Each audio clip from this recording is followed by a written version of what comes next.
material from that was in my community within an hour or so, and no one knew what was happening, only that there was breathing problems in the air. A piece of space junk, if it's in an orbit that doesn't intersect the atmosphere, will stay there forever. The money that's going into these programs is resulting in more homeless people, more hungry people, more people who can't get health care. I mean, the militarization of space is a real threat to survival, serious threat to survival. That was a lesson that we all should have learned, that if the plutonium had showered down upon us, we'd still be afflicted by it and we'd all have cancer by now. Well, I would submit to you that this idea of national missile defense is really a Trojan horse.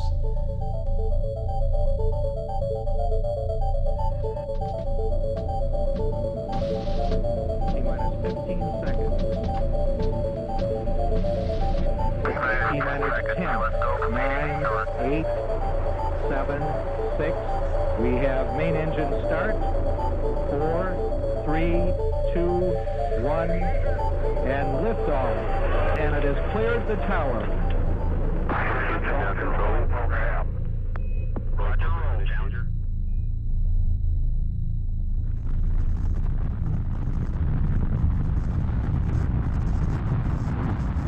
The glory days of NASA are over. Today, the military-industrial complex is marching towards world dominance through space technology on behalf of the global corporate interests. To find out how and why the space program will be used to fight all future wars on Earth and from space, it's important to go back in time to understand how the public has been misled about the origins and true purpose of the space program. If we really want to understand what's going on in space today and what's happening with the plan to put weapons in space, I think it's instructive to go back and understand the origins of the U.S. space program.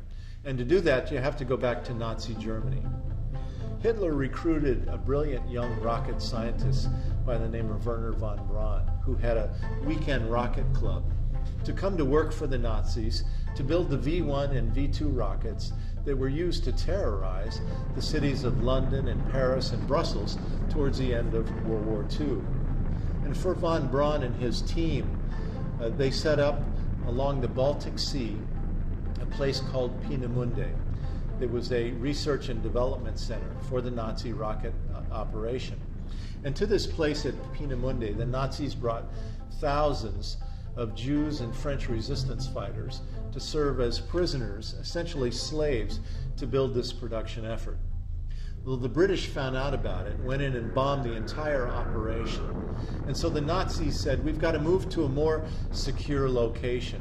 And down inside of central Germany, there's a mountain chain called the Harz Mountains.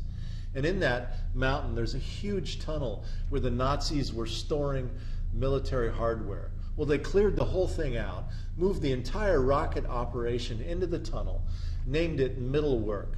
And just outside the mountain tunnel at Mittelwerk, the Nazis built a brand new concentration camp called Dora. And to Dora, the Nazis brought 40,000 Jews, gypsies, French resistance fighters, homosexuals, communists, even a black American GI were brought there to serve as slaves for the operation. Well, inside the mountain tunnel, the slaves began to sabotage the operation. They left screws unturned. They urinated on the wires, so that when von Braun and his team were launching the rockets, they were going haywire. And so they sent their team in to find out who was doing this. They identified 100 of the slaves and summarily hung them in front of everyone as a warning that you will not interfere with this operation. Well, eventually the Allies even closed in on this place too. And on the day that they did, von Braun and his team fled for the hills, knowing that if they were captured here, they would be accused of crimes against humanity. One of the first to arrive at this place was an 18-year-old American GI by the name of Hugh Carey, who later became governor in New York State. And he said when they arrived, what they discovered lying at their feet was thousands and thousands and thousands of dead bodies. And come to find out, 25,000 of the 40,000 slaves at this place perished at the hands of the Nazis? Well, you know, immediately after the war, the U.S. and the Allies created the Nuremberg trials, at which time we brought the Nazis to justice for their crimes against humanity. But 1,500 of the top Nazis never went to trial. They were smuggled into the United States by the U.S. military under a program called Operation Paperclip, smuggled in through Boston and West Palm Beach, Florida. And Wernher von Braun and his rocket team, 100 of them, along with 100 copies of the V-2 rocket, were sent to Huntsville, Alabama, where von Braun became the first director of NASA's Marshall Space Flight Center. What's interesting is the other 1,400 Nazis. Who were they? Well, some of them were brought to the United States to work for the CIA. Others were brought to the United States to do the LSD drug experiments and the MK Ultra mind experiments during the 1960s, where people were jumping out of windows. Some of the Nazi scientists that in Germany had been taking Jews and putting them in freezing temperatures to see how the body would react to that were sent to Wright-Patterson Air Force Base in Ohio and were put in charge of the U.S. military flight medicine program. And so when you take 1,500 of the top Nazi scientists and essentially seed the military-industrial complex, the question I have is, do they bring with them an ideological contamination? Well, not only did von Braun go to work for NASA, but the guy that was in charge of the V-2 flight test program up at Peenemünde along the Baltic Sea, a guy by the name of Kurt Debus, became the first director of the Kennedy Space Center in Florida. And then the man that recruited von Braun, Major General Walter Dornberger, the guy that was sent by Hitler to recruit von Braun to come to work for the Nazis, he became vice president of Bell Aerosystems Corporation in New York that made its riches building the helicopters for the war in Vietnam. In fact, when NASA was created, the U.S. military freaked out. You're going to have a civilian space program? You can't do that. The military has to be in charge of space. Oh, don't worry, the military was told. From the first day, we're going to have a NASA oversight committee that ensures that the Pentagon controls the space program. And Major General Walter Dornberger, the Nazi that recruited von Braun, was appointed to that NASA oversight committee. In fact, in 1958, Dornberger testified before the United States Congress, saying that America's top space priority should be to, quote, conquer, occupy, keep, and utilize space between the Earth and the Moon. And in fact, later on, in a speech before a national missile industry conference, Dornberger told the assembled, "Gentlemen, I didn't come to this country to lose the Third World War. I lost two already." And then finally, the man that was in charge of production and middle work inside the mountain tunnel there in Germany, Arthur Rudolph, he became the first project director of the NASA Saturn V rocket program that took the United States to the moon. And so these are the essential origins of the U.S. space program. And so when we hear this slogan, Master of Space, that is on the building of the U.S. Space Command headquarters in Colorado Springs at Peterson Air Force Base, do we not find an ideological similarity between Master of Space and Hitler's slogan, Deutschland über alles, Germany over all? Well, what were the major implications of the Space Act? They simply said that we were to pursue the development of activities in space for the benefit of all mankind. Well, let's take a look at this U.S. Space Command. What is it? It's the command that has been put in charge of controlling space, and it has just recently been merged with the old Strategic Air Command. So now that the space guys, if you will, and the old bomber guys and the missile guys are all part of the same command. And the Space Command put out a planning document a few years ago called Vision for 2020. And on the cover of it, you see a satellite hitting targets on the Earth below. Let's take a look at some of the language in this so-called Vision for 2020. The Space Command says that in the future, because of corporate globalization of the world economy, they expect that there's going to be a widening gap between the haves and the have-nots, between the rich and the poor all over the world. And as a result of that, the Pentagon predicts that there's going to be more and more regional instability around the world because people that are under the boot of these multinational corporations are going to organize. They're going to try to organize unions. They're going to organize to get these corporations from controlling their governments. And the Pentagon says, you know, we can't put a Marine on every single street corner of the world to suppress these populations. But with space technology in place, we'll be able to see everything, hear everything, and essentially target everything in every place on the Earth. And the Vision 2020 says that space superiority will emerge as an essential element of battlefield success in future warfare. Vision for 2020 also talks about dominating space and controlling space. And they actually define control of space. They say control of space is the ability to assure access to space, freedom of operations within the space medium. And I think, most importantly of all, they say, an ability to deny others the use of space. So here we are, 5% of the world's population. We're going to deny other countries the use of space because we are going to be the masters of space. If you take a look at the Space Command website and you take a look at the plans they have, it's mind-boggling.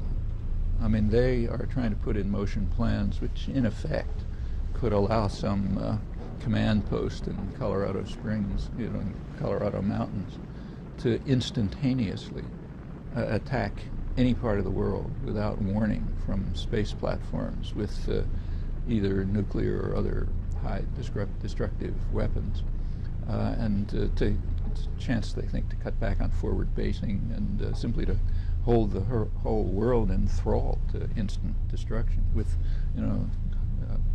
Mach 10 hypersonic drones giving instant surveillance of whether somebody's crossing a street in some Australia or something like that. Well, we now know that the Persian Gulf War in the early 90s was actually the first space war ever. With U.S. satellite supremacy, we were able to pre-identify all of Saddam Hussein's military targets before the war ever began.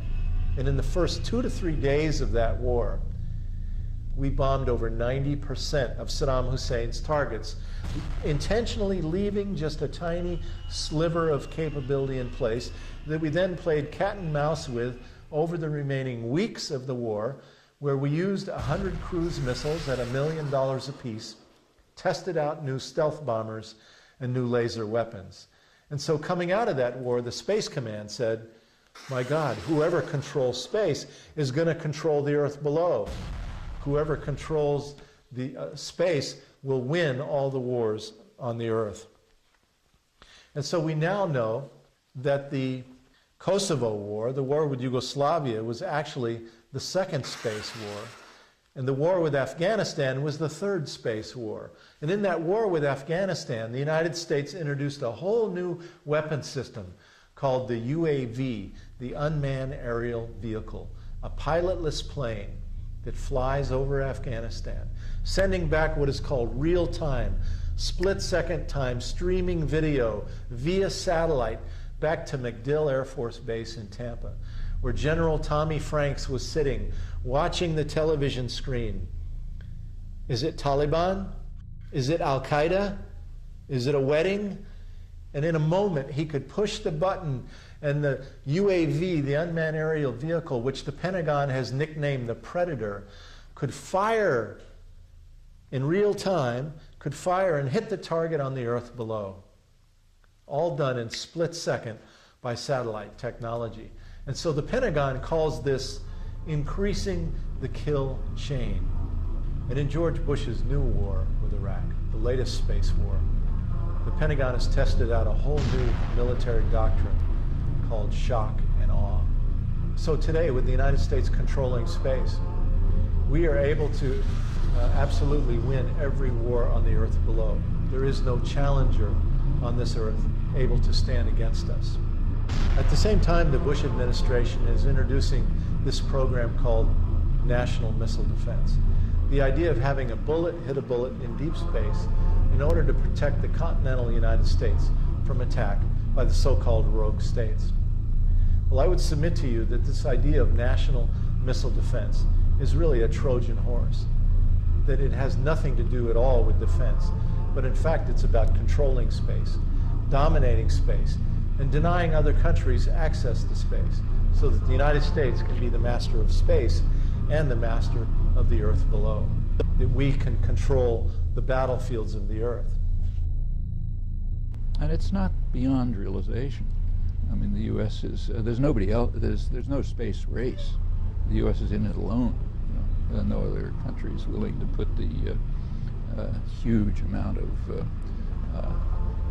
money into efforts to dominate by extreme violence at the cost of lots of low social costs, as you know. The American people are being asked to turn over the national treasury to the Pentagon because so-called missile defense will literally cost us hundreds and hundreds and hundreds of billions of dollars. And how will we pay for this? Through cuts in education, health care, job programs, environmental cleanup. This is the way the Bush administration and their allies, their corporate allies, their aerospace allies, who view space as a new market, this is how they intend to pay for these programs. But besides this idea of national missile defense, that they say will protect us from attack by the rogue states, and from even China, China who today only has 20 nuclear missiles capable of hitting the United States. Besides national missile defense, though, there's a whole new program underway, and it's called theater missile defense, TMD. And the idea of theater missile defense is you don't wait until the missiles get way up into deep space. You forward deploy your systems and surround this so-called offending rogue state and try to hit their missiles immediately after they're launched in what's known as its boost phase. And so today the United States is moving to deploy theater missile defense in the Middle East and in the Asian Pacific region. We're going to put theater missile defense on Navy ships, Aegis destroyers, that are made at Bath Iron Works in the state of Maine. And on these Aegis destroyers, they will be outfitted with interceptor missiles that will be deployed throughout the Asian Pacific region. In addition to the Aegis destroyers, the United States will also deploy theater missile defense on trucks, ground-based launchers, and also on the airborne laser, a converted Boeing 747 with a laser beam on its nose, flying 24 hours a day, 7 days a week, over this so-called offending area. Now, when I started thinking about this, China has 20 nuclear missiles capable of hitting the United States. If you've been to Walmart or Kmart anytime recently, you know we're China's very best customer. Is China going to attack its best customer, knowing that we have 7,500 of our own nuclear weapons that we could hit them back with? It just doesn't make sense. But then I found an article in the Washington Post a while back called "For the Pentagon, Asia Moving to the Forefront." And the article says that we are going to manage China. The United States is going to manage China. The article says that we're going to double our military presence in the Asian Pacific region. In fact, we're now lengthening and widening the runways on Guam and Wake Island in the Pacific to handle the B-2 bombers. And also, we're now pre-positioning cruise missiles on Guam. And we're going to deploy theater missile defense systems in Japan, what we now call our unsinkable aircraft carrier, where today we have 40,000 U.S. troops deployed. And right next door to Japan, in South Korea, where we have 40,000 U.S. troops deployed, and where Bush is now heating up tensions between the United States and North Korea, we're going to deploy theater missile defense in South Korea, which will only anger the North Korean government even more, making them feel like we are closing in on them and that they must respond by escalating their own military hardware. We're going to deploy theater missile defense 90 miles off the coast of mainland China in Taiwan, which will make China feel like they've got to respond and they've got to go now and build more nuclear missiles to meet this growing threat. You know, after 9/11, I began to look at this whole map of this Asian Pacific region a lot differently. Previously, I was just looking at the coastal region along China's coast, where the United States is talking about deploying these theater missile defense systems. But after 9/11, I now look at China's inland border, an area that we now call Central Asia. We know a lot more about it today. We know that the United States has set up bases now in this Central Asian region, and that, as President Bush has said, we're going to be there a long, long time.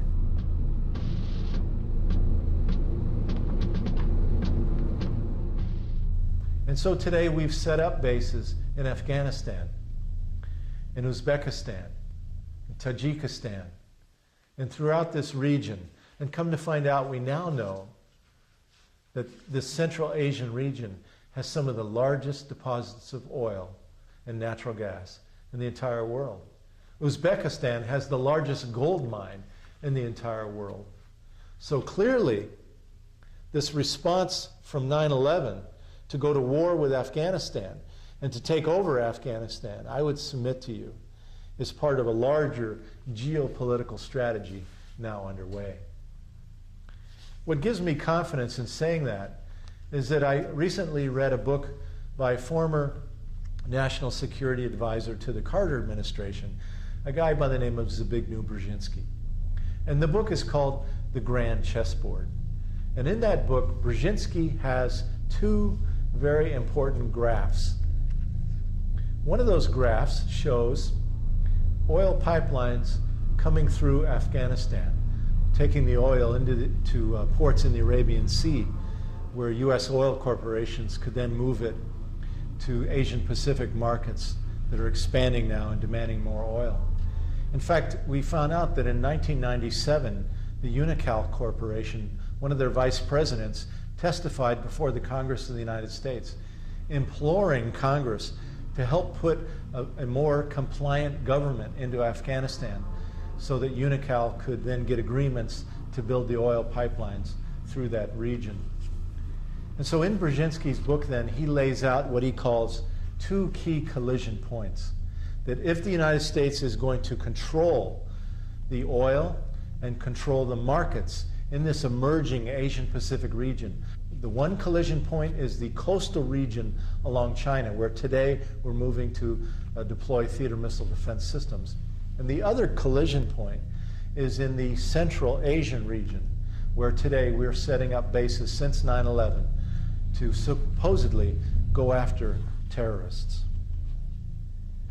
In the Space Command's other planning document of importance called the Long Range Plan, they lay out their final vision, control not only of the Middle East or the Asian Pacific, but control of literally the entire Earth.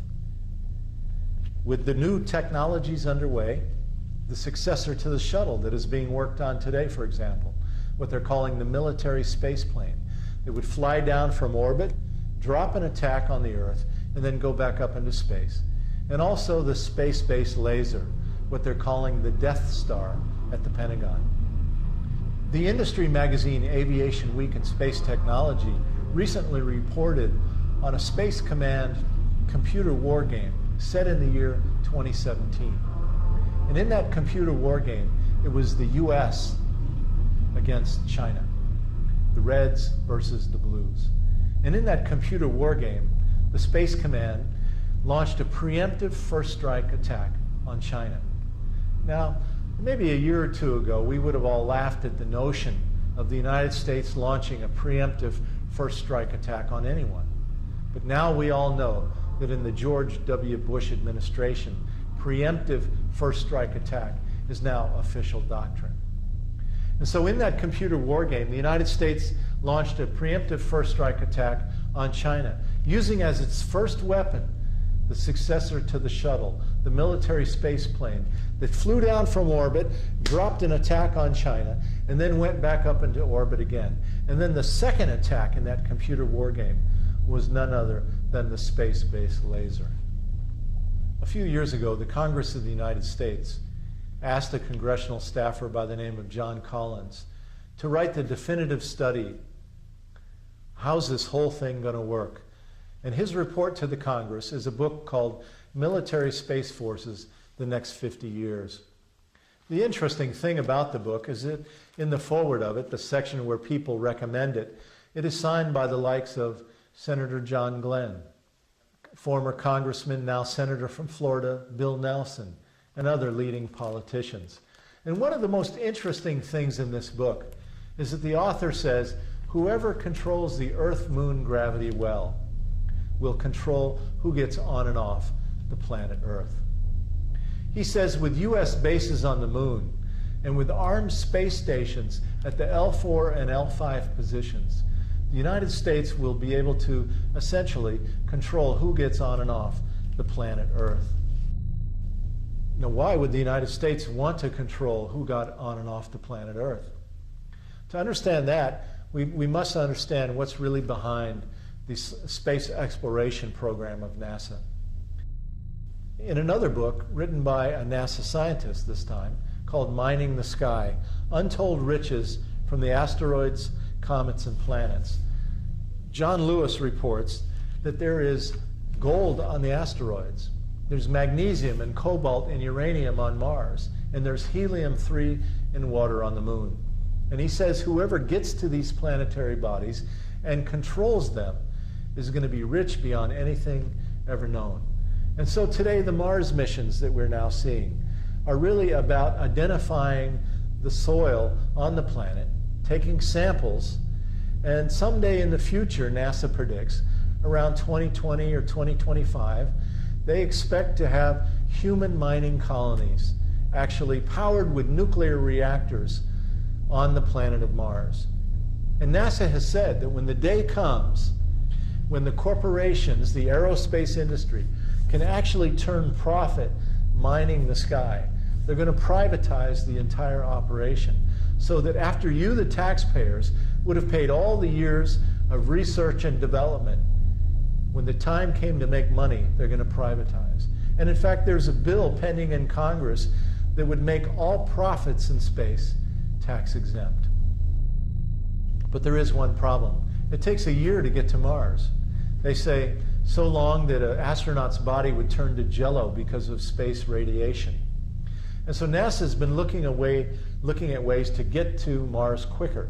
And the Bush administration has come up with a new program called the Nuclear Systems Initiative, a $3 billion research and development program to create a whole slew of nuclear projects for the future, including Project Prometheus, a nuclear rocket with nuclear reactors for engines to cut in half the amount of time it takes to get to Mars.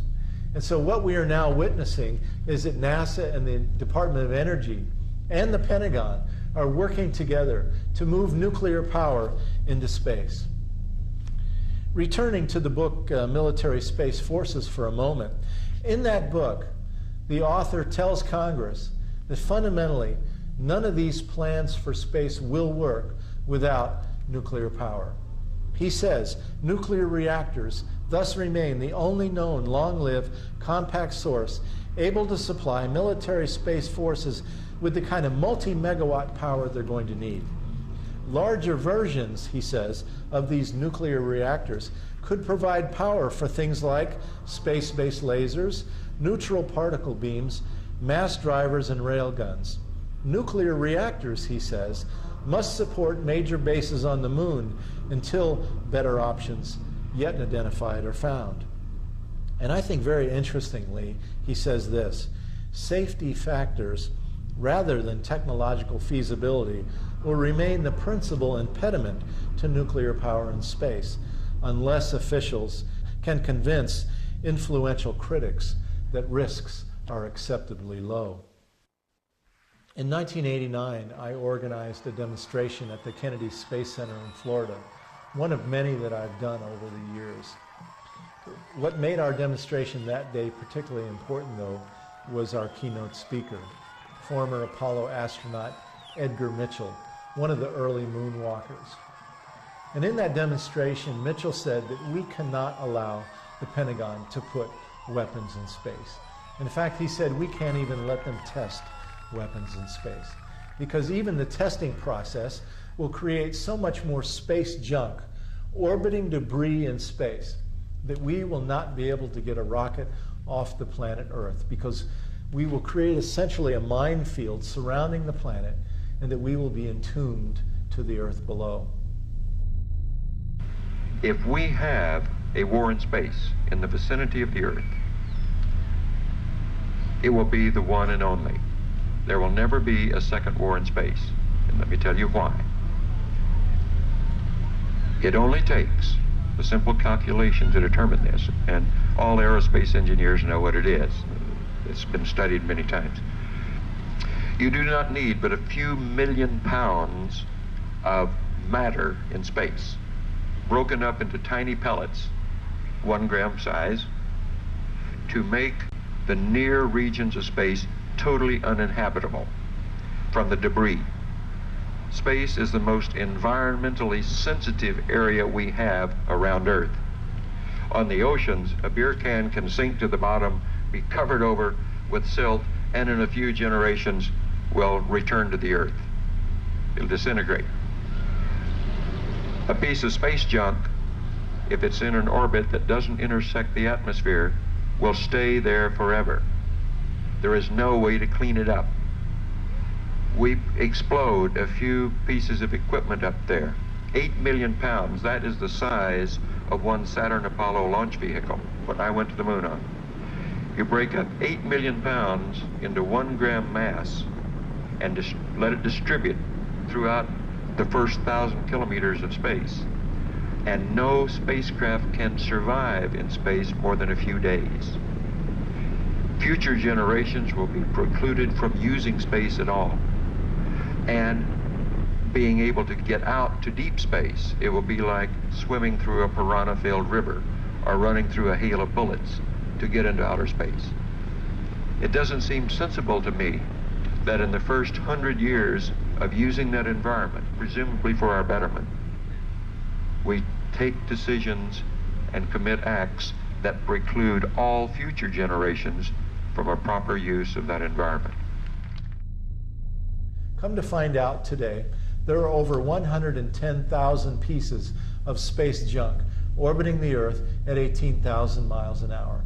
So many that they recently had to move the International Space Station to another orbit to get out of the way of the coming space junk. The space station that originally was going to cost taxpayers $10 billion, and now today is now costing us $100 billion, could have been smashed to bits by this space junk. But also we know today that there are 34 nuclear reactor cores orbiting the Earth below, launched there by the United States and the former Soviet Union, all the way back to the early 60s when the space program began. These nuclear reactor cores are powering military satellites orbiting the planet. But several of them have fallen back to Earth, including a terrible accident in 1964 of a U.S. military satellite with 2 pounds of plutonium on board. It was called SNAP-9A. It burned up on re-entry, spreading the plutonium globally to be ingested by the people of the Earth into our lungs and to be passed on through our reproductive organs for generations after generations to come. One of the founders of uranium, Dr. John Goffman at Lawrence Livermore Labs in California, studied that particular accident and believes it's one of the major contributors to the increased cancers around the Earth today. And now the Bush administration is contemplating a dramatic escalation of the launching of nuclear materials into space. Mars missions with little rovers driving around, powered by plutonium-238. Nuclear rockets and nuclear-powered mining colonies on the Moon and Mars and other planetary bodies. And what about the laboratories at the Department of Energy labs across the country as they're fabricating these plutonium devices? Will we see a growing contamination at these laboratories and amongst the workers?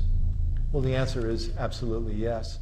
And in fact, in 1997, when Cassini was launched, and our organization organized a global campaign against the launching of 72 pounds of plutonium-238 on board the Cassini spaceflight. We found out that between 94 and 96 at Lawrence Livermore Labs in New Mexico, there were 244 cases of worker contamination reported as they were fabricating the generators for the Cassini mission. So it's not just some theoretical possibility that there might be an accident on launch that could cause contamination. The sheer processing and fabrication of these space devices is killing people already. But if we learned anything from the Challenger and Columbia shuttle accidents, it's that space technology can and does fail.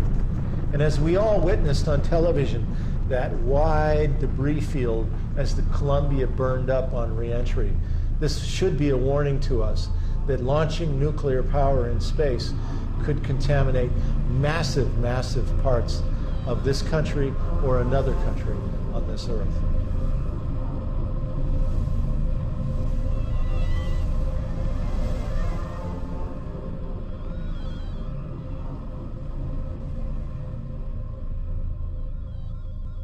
The chances of something going wrong just by accident are quite high.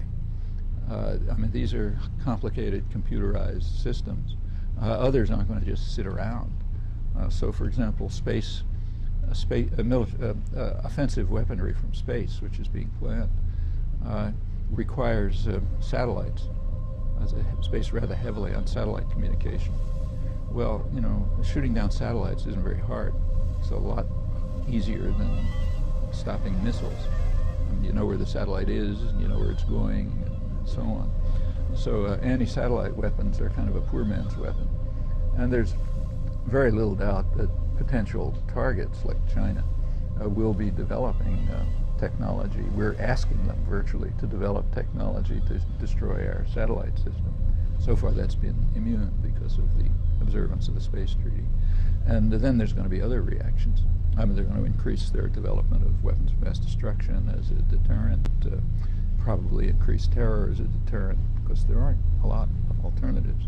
And once you get up to, the Russians are already responding with, under U.S. pressure, incidentally, to move to expand radically their offensive nuclear weapon system, to put it on launch on warning, which is extremely dangerous. They're deteriorating economy during the so-called reforms. The computerized systems are falling apart. We've come very close to accidental nuclear war, and this substantially increases the risk, and sooner or later it'll happen, just by what's called in the trade normal accidents, meaning the kind of accident that you know is going to take place in any complex system, but you don't know when. You know, so any complex, say a computer or any, these are way more complex systems. Something's going to go wrong, because it always does. And if it happens to go wrong, you know, say goodbye to each other. In the environmental impact statement for the Cassini mission carrying 72 pounds of plutonium, NASA admitted that if there was a launch explosion and there was a release of the plutonium, that the winds would carry it for about a 60-mile radius, all the way from the Space Center out to Orlando on the west, north to Daytona Beach, and south to Vero Beach, Florida. A 60-mile contamination belt, if you will. And NASA said that they would have to go in and remove all the people. Then they would have to go in and remove all the buildings. Then they'd have to go in and remove all the animals. Can you imagine how they would do that? The fish, the birds, the snakes, the alligators. Then they would have to remove all the vegetation and ultimately remove the top half-inch of soil, because everything would be radioactively contaminated for thousands of years. They would have essentially created a nuclear wasteland. A couple of years ago, NASA had a launch accident at the Delta rocket. The toxic material from that was in my community within an hour or so, and no one knew what was happening, only that there was breathing problems in the air.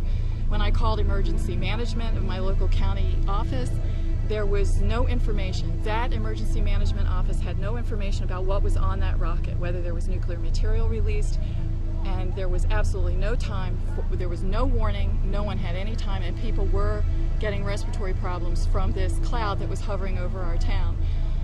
They have absolutely no plans to protect us from any kind of nuclear explosion at the Cape, and I'm very, very concerned for my community. And so this is why this nuclear systems initiative of the Bush administration is so dangerous, because they're now contemplating a dramatic expansion, dramatic escalation of the numbers of launches. It's like playing Russian roulette, putting a bullet in the chamber and pulling the trigger. Eventually, one of them is going to go off.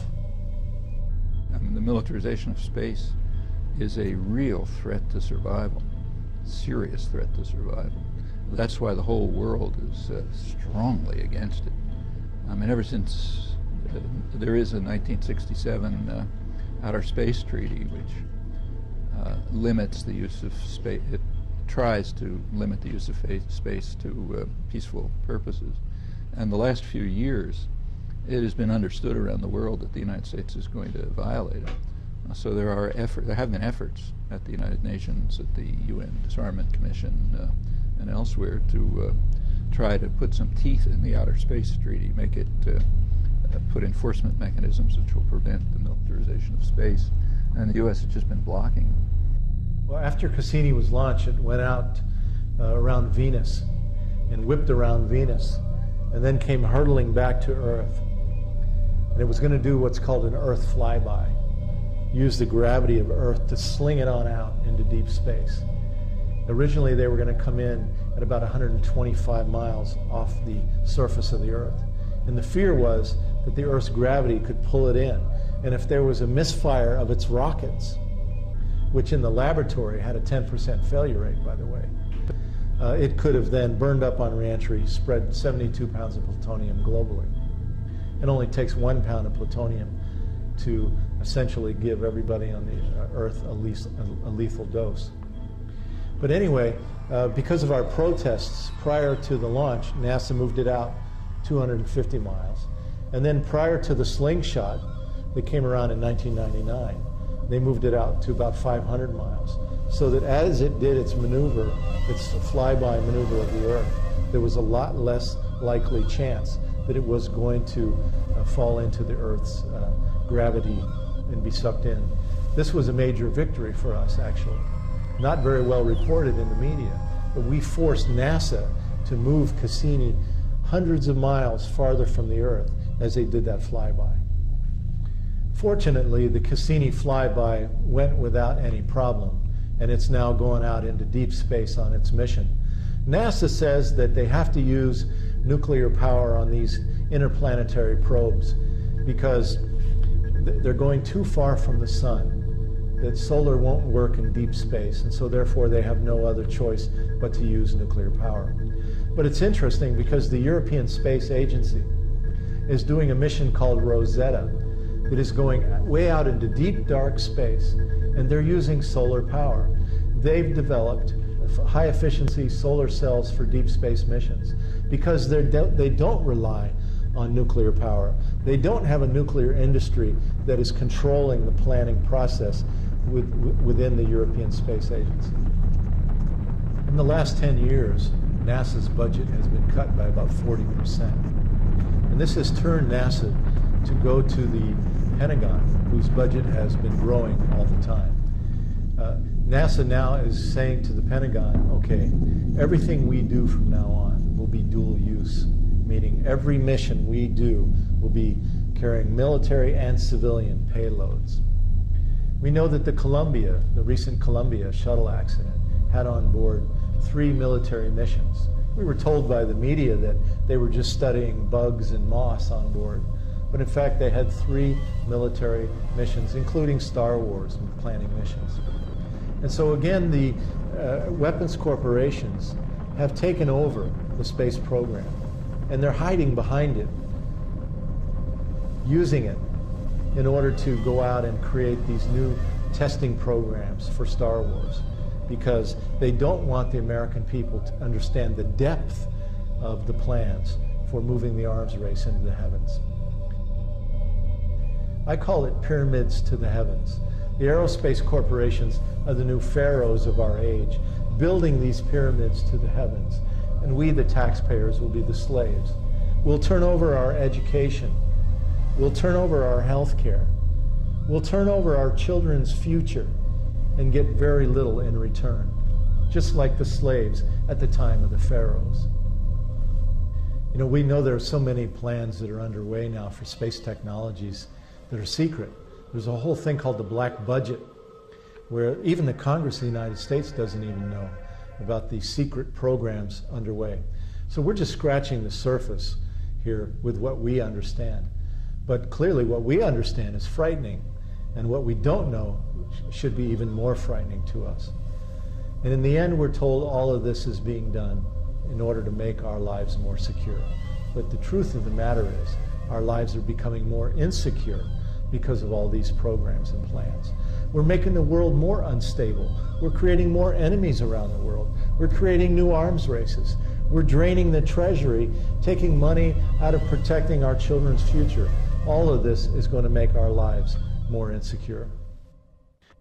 We know that the Bush administration and their corporate allies are going to do everything they can to restrict civil liberties as opposition builds to their plans for this corporate domination. We saw in New York City, when there was big demonstrations there recently, that the police wouldn't allow the people to even have a march permit.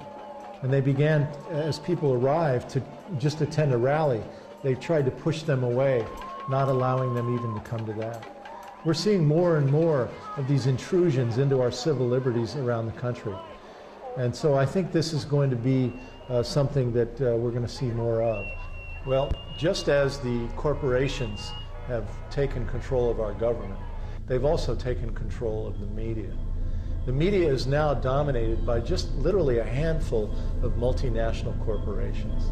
For example, the Chicago Tribune brags that on a given day, 80% of the American people get their information from a Chicago Tribune product, whether it's television, newspaper, internet, radio. And in fact, Secretary of War Donald Rumsfeld was on the board of directors of the Chicago Tribune before Bush appointed him to his current post. So what we have now is these interlocking boards of directorates. The weapons corporations, the pharmaceutical corporations, the banking corporations, the nuclear energy corporations, and the media corporations. It's all the same people. And that's who we're dealing with here in the world today. You know, the United States justifies our war in Afghanistan and then the war in Iraq as a response to the terrorists. But what we have done is we have become a terrorist nation, just as the terrorists themselves have done.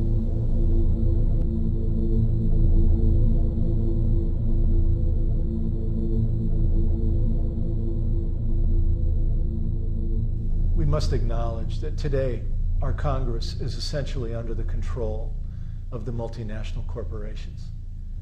You know, when former President Eisenhower, a World War II general, left office in January of 1961, in his concluding speech to the American people, he warned us to beware of the power of the military-industrial complex. He said they were gaining undue influence in the halls of the Congress. And I'm afraid General Eisenhower, President Eisenhower's warning to us has come true. In the councils of government, we must guard against the acquisition of unwarranted influence, whether sought or unsought, by the military-industrial complex. The potential for the disastrous rise of misplaced power exists and will persist. We must never let the weight of this combination endanger our liberties or democratic processes. We should take nothing for granted. Only an alert and knowledgeable citizenry can compel the proper meshing of the huge industrial and military machinery of defense with our peaceful methods and goals, so that security and liberty may prosper together. Keith Glennon recalls President Eisenhower's feelings about space. He was not a space cadet. He used to say, as he'd look over his shoulder and say, you know, Keith, that moon's been there a long time. It's going to be there a great many eons yet. And we'll get there one day, but it isn't necessary we break our necks and break the budget to get there now. Our Congress has been taken over by the big money and by the weapons industry, who want to use our government to further their product, if you will. And their product is war and death and chaos and control and domination around the world. So what can we do? What can the citizens of this country do in the face of this mass undertaking? Well, I think first of all that we have to recognize that we shouldn't have any illusions any longer about our country. We've got to recognize the reality of our times. Each of us individually, we have to accept the fact that our democracy is now under control of these big corporations, this new world order, if you will. And from there, we have to go and educate ourselves more about what is happening in this world, and to take that to our families and to our neighbors and to our schools and to our communities and share that with others, because we do have the media under the control of these corporations. And so we can't expect the media is going to do this job for us. It's our job now to become the media, if you will. The UN Disarmament Commission was meeting from during the Clinton years. This is session started, I think, January 2001, around then. And for a long time, its main issue was efforts by most of the rest of the world to try to get militarization of space on the table, on the negotiating table, and the U.S. simply blocked it. And for a a friend of mine did a database search on it. It was reported abroad, but the only report in the United States that was listed on, the standard databases was one small newspaper in Utah reported it. It was all on the wire services, and every editorial office had it on their desk. But you just don't report that the U.S. is blocking global efforts to save the species by preventing militarization of space. It's an extremely dangerous thing.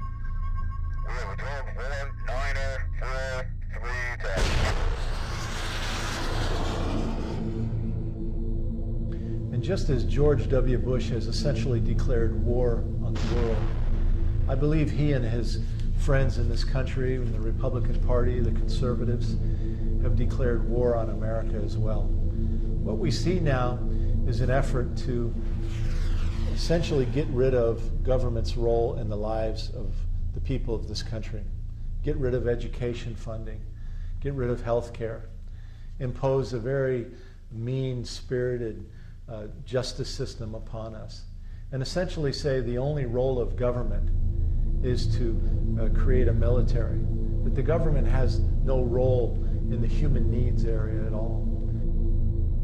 I think the most interesting thing for us is to answer this question. What is the #1 industrial export of America today? Of course, the answer is weapons. I like to say if it was shoes, we'd have a global marketing strategy. We're going to put a shoe on every person's foot of the world. But when weapons are your #1 industrial export, what is your global marketing strategy? Of course, the answer is chaos, madness, instability. The more there is, the more weapons you sell. Let's look at the Middle East. Today, the United States is arming everyone. We brought the Shah of Iran to power and gave him arms. Saddam Hussein was working for the CIA, and we armed him against Iran. Today, we sell weapons to Egypt, to Israel, to Bahrain, to Kuwait, Jordan, United Arab Emirates, Saudi Arabia, on and on and on. And so now, oh my God, we've got to go into that region and settle it down. We've got to take control because it's chaos, it's unstable. And now I believe that the United States plan is to do the same thing in the Asian Pacific region by putting theater missile defense into Japan, into Taiwan, into South Korea, and on ships and planes throughout the region. China will be forced to respond. North Korea, we're already seeing that they're getting jacked up over this whole thing. And this will create a new arms race that will only benefit the U.S. weapons corporations. Our vision is one called a more perfect union. This vision says all for one and one for all, that we're never secure as long as anyone is insecure, as long as we have poor people sleeping on the streets at night, as long as we have elderly people without health care, as long as we have children whose education system is declining dramatically, then none of us are safe and secure. And so as we see this Bush war on the world, we are also engaged at the same time as on this war, if you will, for these competing interests and ideologies here in this country. We don't have to agree to let the government spend hundreds of billions of dollars a year on measures which are likely to destroy maybe the species. And people, of course, can't react to it if they don't know about it. But here's where, if a free press was functioning, it'd be all over the headlines. You know, you wouldn't have to look on the Space Command website to find out about it, or read the small newspaper in Utah. You know. There's no assurance that the Bush administration and their friends are going to succeed in their efforts to control our democracy and to control the world. Right now, they're moving in that direction, but there's no guarantee they're going to succeed. Because what we're now seeing is all over the world, a global movement has joined together, a peace movement, a movement against corporate domination, a global movement speaking to protect the environment, a movement that is speaking to protect our civil rights all over the world, our freedoms to speak out, to petition our governments.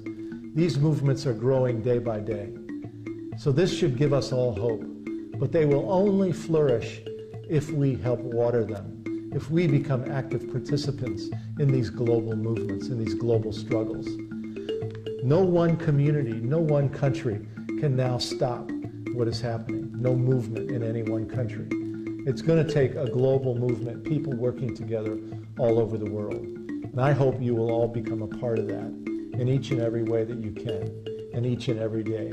Find something that you can do, some way that you can participate in this great struggle to serve humanity, not to serve the money, not to serve the greed, but to serve the future generations. I hope you'll join with us. Thank you very much for listening. What do you think about it? Launching plutonium into space? Yeah, I think it's a good idea. You do? Sure. Yeah. It's what we need to do. We need to do. We need to do. We need to do. We need to do. We need to do.